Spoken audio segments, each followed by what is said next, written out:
Take all my loves, my love, yea, take them all. What hast thou then more than thou hadst before? No love, my love, that thou mayst true love call. All mine was thine before thou hadst this more. Then, if for my love thou my love receivest, I cannot blame thee, for my love thou usest, but yet be blamed if thou thyself deceivest, for wilful taste of what thyself refusest. I do forgive thy robbery, gentle thief, although thou steal thee all my poverty. And yet love knows it is a greater grief to bear love's wrong than hate's known injury. Lascivious grace, in whom all ill well shows, kill me with spite. Yet we must not be foes. Wow, that was a weird one. That's Sonnet 40. Holy smokes, that is the strangest sonnet I've come across yet. It's I feel like I've heard the first line before in something, so I recognize that. But man, is that a tongue twister? And it's also like a brain teaser, because it's, you know, it's a response. It's kind of, you know, I feel like some of the more recent sonnets have been kind of maybe not exactly breakup letters, but kind of like pieces or steps to or reactions to breakup letters. So, you know, the Shakespeare's feeling betrayed by the fair youth. And when I was doing a little research, there's a double meaning apparently to take all my loves, my love. In that there's a specific betrayal that Shakespeare's experienced, in that the fair youth has seduced or fallen in love or pursued or in some way betrayed him with Shakespeare's mistress, which is fucked up. Like, that loses my sympathy a little bit. But it's such a beautiful sonnet that the double meaning works, because there's this beautiful kind of metaphorical here's my love. I had it. It was in me. I had built it up, but I've been betrayed now. So here it is. I'm not using it anymore. And it's this kind of, I don't want to say object, but it's like this scar that you can't remove. But it's like, I'm not using this because, and then later in the sonnet, there's this wonderful section about, and love well knows it is a greater grief to bear love's wrong than hate's known injury. In that you can experience the same kind of like betrayal or hardship, but it's much easier to experience that. Like if you're mugged by like a criminal or something, it's easy to be like, well, fuck that guy, I hate him. He stole my wallet. Like, screw him. That is not like a huge emotional or mental burden for you to just be like, well, that fucking sucks, I hate him. But on the flip side, being betrayed by the person that you loved is awful, because you still love them. You know, you still have these feelings. You thought you knew this person. And it's not easy, depending on what it is and the circumstances and how long you've known this person. It's not as easy as just being like, well, they screwed me over, fuck them, I don't have feelings anymore. You can't just unload years of love that easily, you know, especially if it's a really abrupt, shocking revelation that is, you know, you don't see coming at all. And so I loved that concept of like showing up and being like, hey, you screwed me, you've betrayed me. Of course, it doesn't really make sense in this context. Again, if it's like in the actual context of Shakespeare, this fair youth is someone that he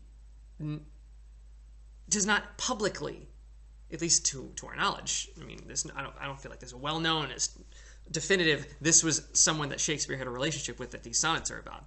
You know, I think there's theories about who the fair youth might have been in London at the time, or in England at the time, who Shakespeare might have been writing these sonnets to. So it's possible that he was aware of the affections of Shakespeare. But it's not a public thing.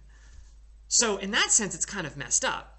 But the way I read it, let me rephrase that. In that sense, it kind of doesn't fit what resonates with me, where to me, this resonates as someone who had a public relationship with someone, that was in a loving relationship. They were committed, monogamous. This is it. This is us. And then you get betrayed. And you're like, okay, I loved you. I still love you. That doesn't just go away immediately. I feel awful. Do you want this? You know, just kind of saying like this, giving physical manifestation to like what love is. And just being like, well, here's this thing I'm not using anymore. But it's not like I can just turn it into something useful. Because you can't it's not like you can just take those feelings you had for that and then be like, well, now I love basketball. I'm just going to redirect all that love to another thing arbitrarily. You can't do that.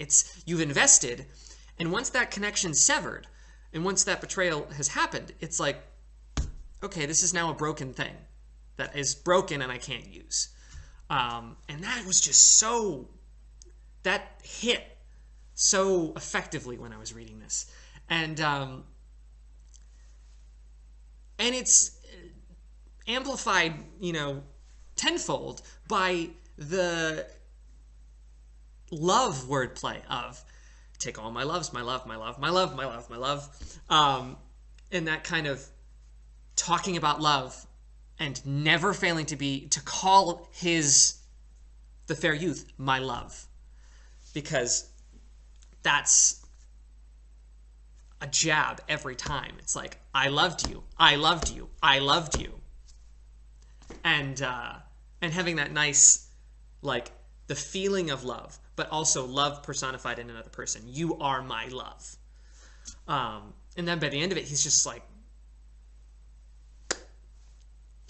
I'm so done with this, but I'm not going to, like, hate you because I'm still in love with you. And fuck that, So I feel like that's a very universal thing. I feel like that's something that's more readily relatable to people that, experience loss or experience betrayal. And it struck a chord. It was really, really well crafted, I think I want to say. It was crafted in a way that was kind of like a little puzzle to get all the words. And, there's such beautiful tongue twisters. In whom all ill well in that last rhyming couplet. Followed, and that's the second half of lascivious, a 4-syllable word starting the last rhyming couplet. What the fuck, Shakespeare? That's crazy. I was not expecting that. I feel like typically when I come across those rhyming couplets at the end of the sonnet, it's usually some sort of ba-dum, ba-dum, ba-dum, ba-dum, ba-dum. Easy little, almost more sing-song, but this was word salad in one word, and then just try to pronounce this correctly. All ill well. That's such a weird tongue twister. And then the last, he's just like, what am I supposed to do? That kind of, and it's such an interesting note to end on, because it's not like, yeah, he doesn't end it with like a dig. He doesn't really end it with like a fuck you or it doesn't have that kind of resolution. It's kind of without resolution. It's kind of, so I guess we're stuck. Thanks. So yeah, this one was loaded. I don't remember coming across any other sonnets like this that were kind of as strangely formed or structured, I guess. So yeah, that was sonnet number 40. Wow, this went really long. So yeah, I'm going to be back next weekend. I'll be doing sonnet number 41. I think I'm probably going to do it on Saturday, I think, just because Sunday's Christmas Eve, I think. Yeah, Sunday's Christmas Eve. And then I'll be doing one more on New Year's Eve, so that'll be fun. Yeah, thank you for watching. Happy Sunday.